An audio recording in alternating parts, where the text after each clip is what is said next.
Since October, Jewish communities around the world have mobilized in solidarity with Palestinians calling for an end to Israel's brutal campaign in Gaza here in the United States.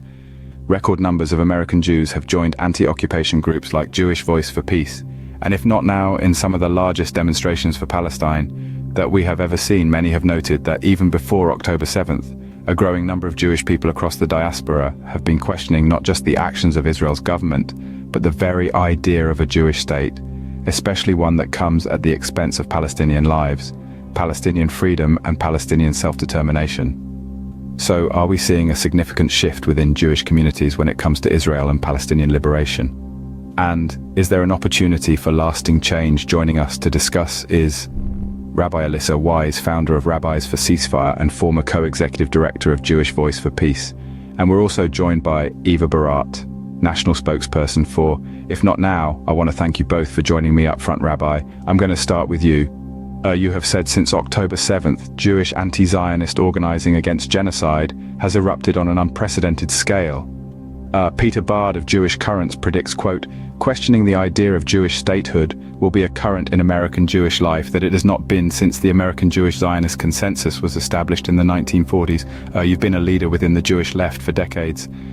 Is this like a turning point when it comes to the question of Israel? I think so, for sure. One of the things that we've seen in this time is that the organising that actually been happening for decades is coming to fruition. Right, so I think that what's happening right now in the Jewish community is there's a calling of the question, right, who are we on a moral and communal level, and how far are we willing to go to defend Israel and the Jewish state, you know?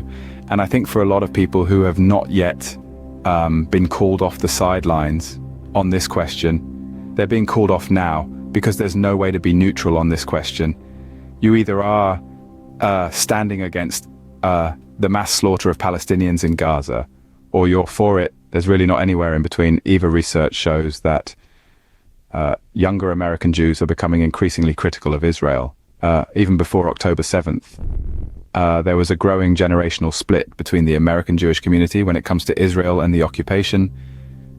Why do you think we're seeing this generational divide now? I think there are a couple reasons. I mean, the things that many young Jews are taught growing up, the sort of mythology that the success of Israeli governments have required to be able to claim Jewish support around the world, which they've needed dependent on for their foreign policy. That mythology is dependent on Palestinians not being fully human.